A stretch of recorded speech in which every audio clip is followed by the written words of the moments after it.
अक्षरशः तुझे आभार कोणत्या शब्दात मांडवा माझ्यासमोर प्रश्न आहे. कोणत्या शब्दात धन्यवाद बोलू. कोणतं काम कार्य केल्यानंतर हे उपकाराची परतफेड करू.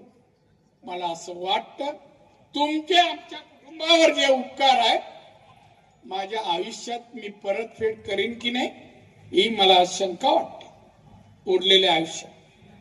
तरीही मी माझी मुलं नक्कीच माझ्या या सिंधुदुर्ग जिल्ह्याला सुखी समृद्ध असा जिल्हा बनवल्याशिवाय राहणार नाही.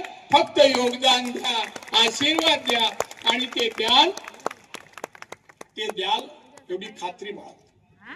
परत निलेश जिथे सभा ठेवेल थोडं बोलेल तुमच्याशी. मी बोलतोय भाषण करणे माझी भावना आहे. मी जे